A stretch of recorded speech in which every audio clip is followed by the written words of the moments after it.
Hi guys, so today I'm doing a speed paint.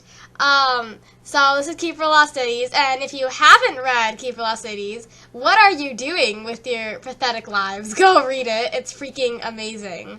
So anyway, I decided, sorry, I have a cold. It's not COVID, I got tested. So basically, I decided I was gonna draw all the characters because currently I'm in the middle of rereading the series and I am flying through the series again really fast. Oh, and if you haven't read it, spoiler alert. Yeah, I've been flying through it really fast. Like yesterday, I started Everblaze in the morning, finished in the night, and I'm pretty sure that thing's at least like 500 pages, so I don't, yeah. So anyway, I'm going to talk about each of the characters, I guess. So I guess we start with Sophie because she's the main one. And honestly, Sophie, I don't really have many opinions about her. I think she's not really that interesting. She's kind of stereotypical main fantasy protagonist that you've seen before, but she's fine. She's oblivious to all the boys, which is just annoying. So anyway, then I guess Keith we're also drawing here, and Keith is my favorite. He's pretty awesome. Keith's whole thing with everything, honestly, Keith has so much interesting stuff going on where it's like he starts off as like a one-dimensional, like not one-dimensional, but in book one he doesn't really have that much development. You just kind of think, oh, he's the jokester one. And then as the books go on, his jokes are kind of hilarious as much as they're kind of dumb sometimes. They're also just they're good. But he's, you know, the books go on. I don't know how Keith manages to be both the star of the saddest scenes in the book and the most hilarious ones. I don't know how he pulls that off. And his hair is also really fun to draw. Him and Tam's hair. Also, I love his rivalry with Tam. He has like no reason at this point, and he still gets mad at him. It's hilarious. So anyway, yeah.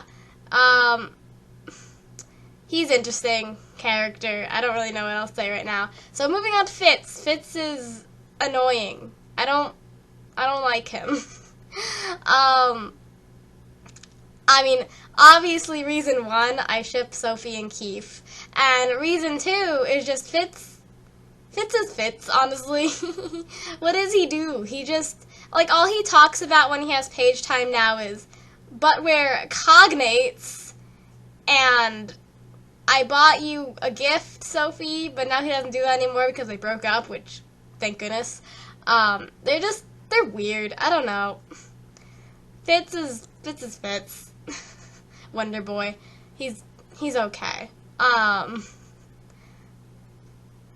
He's not, he has some moments, but for the most part, it was so weird in that one scene, I think in Flashback, or it might have been Legacy, where he, like, buys a drawing from Keith of Sophie, knowing that Keith likes Sophie. That's just weird. And also, Alden intervening in the love triangle, it's like, I know he's a meddler, but, like, why you gotta interfere in some love triangle? Why? It's so weird. Even Ro is like, that's just weird. So anyway, I guess moving on to Bianna, which I don't have many opinions about Bianna. I love her sparkles make everything better quote thing. She's fine. I don't really have that many opinions on her. She's a pretty cool vanisher though. I want her to, like, hone those abilities. That's cool. Like, all the times that she sneaks up on people, and they're so annoyed with her. It's just, that's pretty awesome. I love Bianna for that. But also, I don't really care about her that much. She's Bianna. And Dex is Dex. Dex, I don't like Dex, but I don't not like Dex. Dex is okay. A lot of people really, really like Dex, and I think he's okay. He has some fun moments when he's on screen. He's I love that scene where him and Keith team up and, like, turn, Fitz's hair green and spiky and never seen. That was a glorious moment to behold. Him and Keith do need to team up more because they can work wonders. His technopathy ability is pretty cool, with that, and his alchemy. But honestly, I don't know, a lot of people were, like, screaming for him to be on the Cellarloon cover, and I don't have any opinions on that. I didn't really care. What I did want on the Cellarloon cover was I was actually hoping for Morella, and she was on there, so I'm happy. But I do want to know why her hair is red. I want to know, like, did she dye it? Did something happen that made her hair red? I don't know.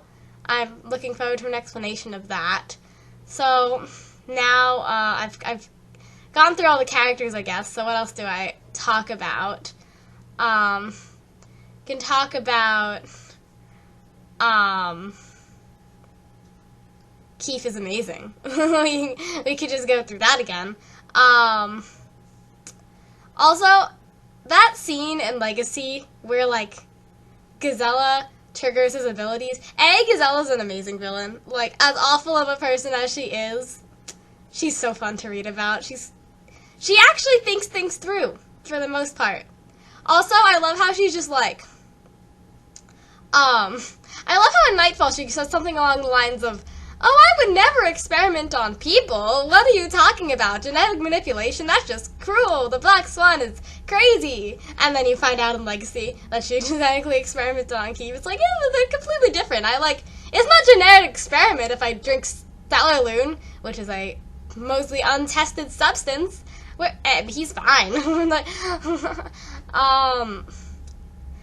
I don't even know how Keith is not screaming as, like, she's, like, forcing Tam and Glimmer to shoot him with Cellarloon or whatever. Shadow, Flux, and Quintessence. Like, that is scream-worthy, and he's sitting there trying to crack jokes, and he's freaking out in the inside. But I don't know how he wasn't, like, just screaming his head off. His E.L. Fudge obsession, though, that's great. Okay. What else do I talk about? We can talk about some of the plot twists that happen in these series. Like, the one with, Brant being the secret pyrokinetic. That was probably one of my favorite plot twists in this series. Which, like, that was really good.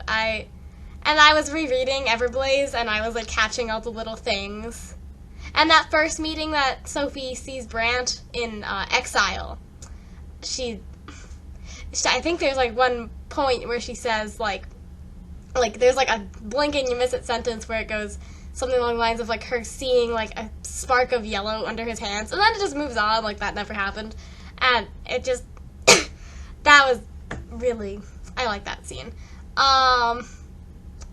What else can we talk about? Fitz's anger issues. They're annoying. Like, you can get angry. I get angry sometimes too. But, like, honestly, he's, like, crazy. Why? How do you... Okay, I actually don't blame him that much for what he does in exile. Because I know, like, the whole thing with Alden was that whole thing with Alden. But also, am I the only one who's reminded of, like, The Princess Bride with the Alden's, like, break situation? Like, he's only mostly dead. But anyway, so I kind of understood that. I don't know how he came to the conclusion that Sophie was to blame, but, you know, that's whatever, I guess. It wasn't the greatest of him, but I kind of understand it. But, like, the future, he gets so mad at Sophie for, like, the randomest things. Like, why is he, like, the whole matchmaking thing. Like, yeah, Sophie's, unmatchable, and you're, like, getting all mad at her for it, to the point where she, like, goes and tells Keith that she's unmatchable before she tells Fitz, because she knows that Fitz is gonna flip out. So, yeah.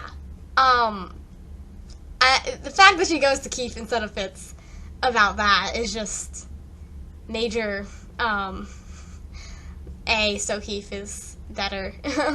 But also, so, like, they broke up at the end of Legacy, but, like, Keith also ran away at the end of Unlocked.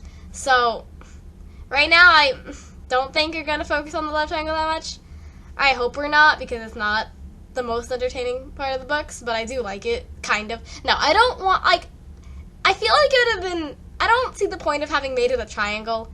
It would have been so much less, like, filler time if we just either made her want, and Keith be a thing, or her and Fitz be a thing. Oh, and I keep forgetting Dex was part of that at some point, which Dex had never had a chance. Dex. Also, they're cousins. I mean, I know they're cousins by adoption, but they're still cousins, and that's freaky.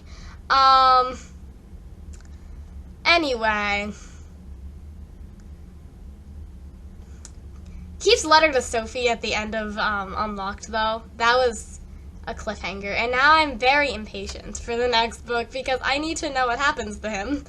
Also, Keith in the Forbidden Cities, that's gonna be a sight to behold. He's gonna cause chaos. I know he is. I'm just calling dibs now that the first thing he does there is he's gonna try to buy eel fudges. he's gonna attempt it, and then remember that he needs human money and can't use his Elven Birth Fund, and have no idea what to do. Yeah. I'm hoping, a lot of people are saying he's gonna go to Amy's, which, not, like, that would be cool too, but I'm kind of hoping that he takes this as an opportunity to go, like, investigate the, Ethan Wright thing, and figure out exactly what happened and why exactly Rudy Gazella killed him, and all that. So, yeah. Anyway, so, yeah, I'm finishing up the drawing. This is like my longest video so far, I think, so that's cool. Bye!